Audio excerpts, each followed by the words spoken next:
Hello, welcome back to Road Tripping with Rachel, and Merry Christmas. We are on Vlogmas day 18. We are just trucking along and oh my gosh, Christmas is so close. I don't even know what to say. It's like we're getting there so quickly. Anyway, we have been going through the 12 Days of Christmas as a mini-series here throughout Vlogmas, and today we are on day 9. So we are talking about the 9 ladies dancing. We have previously talked about our 8 maids a milking, 7 swans a swimming, 6 geese a laying, 5 golden rings, 4 calling birds, 3 French hens, 2 turtle doves, and a partridge in a pear tree. There you go. So eventually we'll make it to day 12 and I'll sing the whole song through. So we're moving, we are trucking. So today we're going to be talking about the 9 ladies dancing. Previously we have talked about the 8 maids a milking, which we learned are actually the Beatitudes as we see them in Matthew chapter 5. We've talked about the 7 gifts of the Holy Spirit, or the 7 sacraments, just as a side reminder. That is a theology that is more common amongst our Catholic brothers and sisters. We have talked about the 6 geese a laying, which are the 6 days of creation, the Pentateuch, which is the 5 golden rings. We have talked about 4 calling birds, or the 4 gospels, 3 French hens, faith, hope, and charity, 2 turtle doves, which are the Old and the New Testament, and the partridge in the pear tree, which is Jesus Christ on the cross. So now let's go ahead and get into our 9 ladies dancing, or the fruits of the Spirit. So since we're getting into more, as we've been doing more specific topics that are coming straight out of Scripture, I wanted to go ahead and read this section. Now I am reading out of the CSB, or the Christian Standard Bible, that is produced by Holman. So just keep that in mind. Your version might be a little bit different that you're using. You could be reading this out of King James, New King James, ESV, anyone that you're really comfortable with. I just happen to be a fan of the CSB, so that's the one that I'm going to be using. So I am picking up in chapter 5 of Galatians, and then in verse 22. But the fruit of the Spirit is love, joy, peace, patience, kindness, goodness, faithfulness, gentleness, and self-control. So let's go on ahead and just take a quick look at these and see what Scripture has to say about them. So 9 fruits of the Spirit. If you want to go and learn a song about them, I'm sure you can YouTube one. If I find one that I like, I'll include it. I'm probably not going to go that deep into it. I learned a song, and all I remember is that the fruit of the Spirit is not a coconut. That's what I really remember from it. But we're going to go ahead and we're just going to go through each of these fruits, and we're just going to talk about them just a little bit. So love. So I went back and I looked at the Greek for this one because, as you've probably figured out, the English language is hard. And so I can love my family and I can love pizza. They are on 2 totally different levels when I am talking about them. So here, love, we actually see the use of the word agape, which agape is godly love. It's an all-consuming love that is meant that you love them regardless of the choices that they make. It's the kind of love a parent has for their children, or that you should have for someone. It's not about because you're friends with them. It's a different type of love. It's not like a sexual love. It is a love that you have simply because they exist. So God has agape love for his creation because he created us and we are in existence. Therefore, we are deserving of dignity simply because we are the Imago Dei. So this is love. So we as Christians should love people simply because they're alive and living. Now that doesn't always mean you are going to like them in the choices that they make. That doesn't mean we're always going to agree with them. That doesn't always mean that we are going to affirm a lifestyle choice that they have chosen to participate in. But it does mean that we still see that they have dignity as a person and that we give them the respect that they deserve because they are a person. Doesn't always necessarily mean we're going to agree with them or their choices, and that doesn't always mean you're necessarily going to agree with me or my viewpoint on something.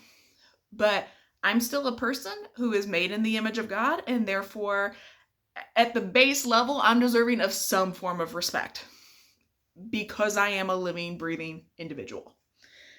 Then we have joy. So we tend to think of joy and happiness as being synonyms of each other, but they're actually different things. Happiness is normally like, I would say happiness is like a feeling. Like, I am happy to do this, like I get a good feeling flowing. The endorphins are going when I'm happy. You can be happy and it's normally an association with a good thing. When we're talking about joy can be a feeling, but I think joy is actually an attitude. So you can be joyful even in really hard circumstances because it's a choice that you're making. When my grandmother passed away, although it was very hard, we were still able to be, at least my family was able to be joyful because we knew that grandma wasn't suffering anymore. She wasn't in that physical pain, and we were able to find joy in the fact that my family surrounded my grandmother, and we were all able to come together and put aside any differences that we had, any differences of opinion, and we were able to simply come together and be there for grandma. And that is a joyful occasion. Even though we all have different viewpoints, different political affiliations, different beliefs, we were all able to put that aside in order to just be there and celebrate grandma's life. And there was joy to be found in that. Peace. So, peace, I mean, we think of hippies and free love and all that kind of stuff. When we think of peace, I mean, in my mind, peace with a giant, peace sign. But I think peace is far more than that. It is an acceptance of things and knowing that, it's going to be okay because God is faithful and we have trust in him, and that even if I don't like the outcome of something, I can accept that this is the outcome. And that doesn't mean I like it. That doesn't mean I want to celebrate that outcome. It means that I'm capable of accepting it. And I think that is something that really characterizes someone who is a Christian, regardless of your denomination, or whether you're Protestant or Catholic or Lutheran or Presbyterian, Orthodox. It is that we should have peace, and that even though the world is in chaos and it's crazy and there are things happening that we don't all necessarily agree with, we are able to stop and say that God is in control. I can accept the things that are coming because I know that this is God's will, and I don't have to like it, and I don't have to rejoice in it, but I can accept that we live in a fallen, broken world, but God uses even the broken things to bring about his will. Patience. Patience is hard. It really just is. Patience is the waiting. And sometimes there are things that we really want. Sometimes there are things that we know are coming, and it's the anticipation. I am one of those people. I enjoy the anticipation of something probably as much, if not more, than the actual thing that's happening. So I am one of those people. I love the build up to Christmas. I really do. Or the build up to my birthday. I like planning and deciding, or going on vacation, getting some of the bigger details figured out. I love that. Of course, I enjoy vacation and my birthday and Christmas. I love all those things too. But I really like the anticipation, or the 4th of July, for example. The 4th of July, the 4th of July is the 4th of July. Don't get me wrong. Happy birthday, USA. But I enjoy like the anticipation of looking like, oh, what kind of dessert can I make for the family cookout this year? Or, ooh, that would be so cute. Like we should try making this, or maybe we should make that. Like I enjoy that part probably as much or actually more than like the fireworks. um, and spending time with my family. So patience is really like sometimes knowing what's gonna come and being able to contently wait for it. And sometimes even being patient is not knowing if something is gonna come. If you watch my video on hope, the hope, the way we sometimes think of it is like patience, like for something that you're hoping for. Like, are you hoping to get, XYZ for Christmas? You don't know if you're going to get them, but you're patiently waiting to find out if you are. So patience is just one of those hard things that is just difficult to do. With patience, like we eagerly anticipate the coming of Christ as a Christian. And so I am patiently waiting it, but I'm also very eager. But while I am that waiting, there is also the, okay, so what do I do like in that waiting? In my case, like I'm making YouTube videos. Like, if you've been watching my videos as they've been coming out, I understand that by this point, like I've had some issues with a couple of them where they didn't quite play properly. But in that waiting and that eagerness, I'm using YouTube now as an opportunity to, strengthen small groups and share the gospel with people who might happen upon these videos. So how do we use the time that we have during the season of being patient for what we know is going to be coming? That's patience, kindness. So I would never say that I am the nicest person in the world. I just have a really strong sense of morality and a sense of ethics. But kindness is doing something just because. Not necessarily because it's the right thing to do or because there's a bunch of eyes on you and it's expected to do it. Kindness is, I'm going to do what I feel God is calling me to do for this person, even if it is at the detriment to myself. That doesn't mean I'm going to go necessarily and put myself in danger, but over something, although there are Christians all over the world who are missionaries, and that's exactly what they do. They put themselves in danger in order to share the gospel. I don't feel called to the mission field in that respect, but when we're talking about kindness, it is really doing what you feel you are called to do in that moment without expecting that there's going to be anything in return. So goodness, I kind of feel as though goodness is related to agape. We have the same like root beginning of the word. So in some thing, like goodness is because I care about someone and it's the right thing to do. So where kindness is doing something just because, goodness is doing something because it's the right thing to do. Like it is the right thing to give to someone who does not have. Now I am not talking about just willy-nilly giving to someone because they are refusing to go work for it. Where it is something that they are capable of getting. I'm talking about like goodness is like, kindness would be like making a bunch of baby blankets to give to the preemie ward at the hospital or the NICU. Goodness is going and sitting with those parents and listening to them talk about it, or the trials that they're going through, or trying to help support them during that time. There's a difference between kindness and goodness there. Faithfulness. Faithfulness is consistency. Like you can be a faithful giver, and that just means you're being consistent in what you're doing. Faithfulness is having that hope and that patience, and that that something is going to be coming, and being steadfast in that hope.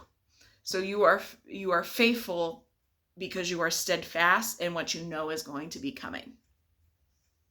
Gentleness. I think within Western vernacular and just in Western culture as a whole, we tend to think of gentleness and meekness and submissiveness kind of all as synonyms for each other, but they're actually all different words and all mean different things. So when we're talking about gentleness, I would say it is, I wouldn't say it's a lack of force. This is now me totally talking. I would say gentleness is more of a control of force.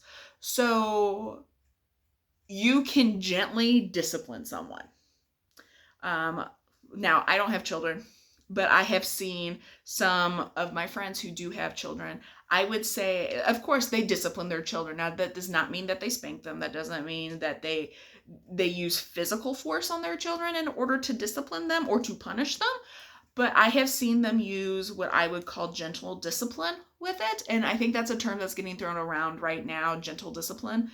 And I think that is it's a controlled force, in my opinion, that is being used.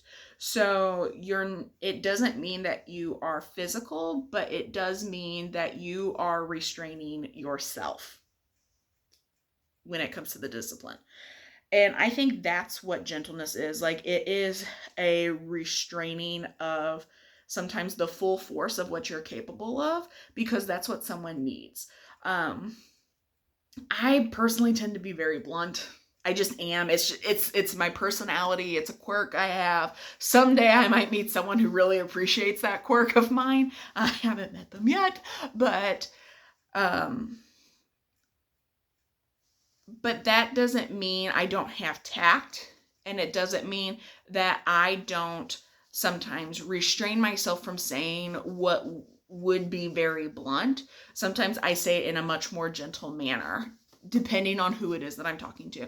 Now, sometimes, I work with students, all right? Sometimes you just have to be blunt because they aren't going to get it unless you just put it in very plain terms.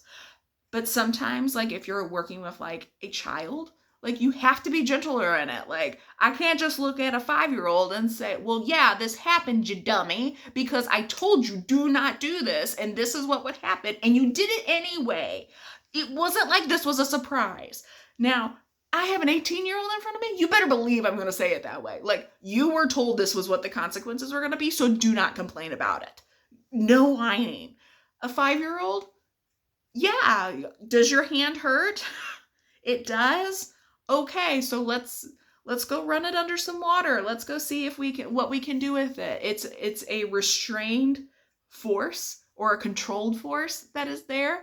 Or like when you're with a baby, like, you have to be really gentle with a baby. Their bodies are not capable of handling, like, being like, like tossed in the air, or like, like, you can't swing a baby around. You really shouldn't swing a 5-year-old around, but they can kind of handle some things like that.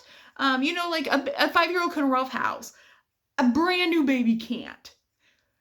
In both cases, you're being gentle with them, but you are most definitely being, like, ultra gentle with a baby. And you know how you touch them, how you love on them. I mean, people love to just give babies kisses. You shouldn't always do that, especially during, like, this time of the year, because you could get them sick. But people love to kiss and just love on a baby. People still love to just kiss and love on a 5-year-old, but it's a completely different experience. So that's what gentleness is. And then we get into self-control. Self-control is a lot like self-discipline. Like, I know I should not eat the peanut butter cake that I made for my sister and brother-in-law. However, I happen to be a good cook, and I think my peanut butter cake tastes amazing. I really enjoy my peanut butter cake. I really want to have it for breakfast, lunch, and dinner. However, because I'm working with a doctor to help me, like, lose weight, I am not going to eat the peanut butter cake for breakfast, lunch, and dinner. I will allow myself to have a slice of it, because that is me showing great control over a very delicious cake that I have currently in my apartment. Self-control. I kind of have to hide the cake too, but you know what? It's still self-control and self-discipline. I'm not just sitting there like eating the entire peanut butter cake, although I really want to, because yes, it is that good. I actually got the recipe from my sister who got it from her mother-in-law. It's a delicious recipe, Tammy. It's wonderful. I don't know where you got it. It's great. Keep it around forever. But self-control is knowing how to restrain yourself from doing things. Sometimes self-control really is like you just not saying the things that you really want to say. There are always these memes that I love to see on like Instagram or Facebook when it's like, when your face says what you're not vocalizing, pretty much is like, oh, sorry, I didn't mean for my face to say that. Self-control, people. It's self-control. Sometimes you really have to work to make sure that your face does not show what you're actually thinking. I worked in the Department of Revenue. It was my very first job. I got it when I was 17. It saw me through the end of high school, all through college, and then a year into my master's program. And one of the things that I had to learn while I worked for the Department of Revenue was literally how not to react. Because I live in Missouri. Okay, like there are no restrictions on who can own a vehicle. You could have a 6-year-old or like a newborn own a vehicle. They just have to be able to pay personal property taxes. That's basically how it works in the state of Missouri. Like you don't even have to be able to drive. You don't have to put license plates on it. Anyone can own a vehicle. It doesn't matter who. And sometimes you would have people come in that you're just like, oh my gosh, I don't want to be on the road at the same point in time that you are on the road. It's that bad. You can't react. Like, you can't. Or like sometimes they'll say things. Or, oh my gosh, the smell. Sometimes. Okay? So, self-control. Sometimes you just really can't react. And if you work with the public, you will totally understand what I mean by that. That there are some people out there that you're just like, how are you possibly out in public? And you can't react because it's your job to just serve them or provide their service, or they're a guest somewhere and they're a paying guest just like anybody else, and you have to give them the same level of service, and you just can't react to the extremely bad body odor or the really bad makeup job or the atrocious outfit they might be wearing. Like, you can't react. And that's self-control of learning how to react appropriately to things and learning how to restrain yourself. I believe it is John Piper who talks about, like, has brought up the idea of like Christian hedonism. One, I have a lot of issues with that term, but I'm not going to get into the particularly here. But hedonism is like doing anything and everything that you like or feels good. So as a Christian, we should not be hedonists. We can argue the whole John Piper issue later. But we are not here to seek pleasure for ourselves. We are here to bring glory to God. And so we have to be able to show self-control in order to keep ourselves from going down the road of hedonism and just doing anything and everything that brings us pleasure. Because just because something feels good, that does not mean it is good. It might feel good in that moment, but that also often means that there are going to be eternal consequences for some of those things that we consider to feel good, or at least long-lasting consequences. I'm sure we can all think of various examples of why that is a very true statement right there. But this is just kind of my commentary on how I understand the fruits of the Spirit at this particular moment in time. Just as a review, once again, that is love, joy, peace, patience, kindness, goodness, faithfulness, gentleness, and self-control. Like I said, if I find a song that I like, I'll stick it in the description. Whether or not I'll find one, that's a totally different discussion. But thank you so much for joining me for Road Tripping with Rachel and here on Vlogmas Day 18. I am having so much fun with you guys. Please make sure that if you enjoyed this content that you like and subscribe. That really helps out my channel and it helps me be able to get my content out to other people. Thank you, YouTube algorithm, and I will look forward to seeing all of you tomorrow. Bye.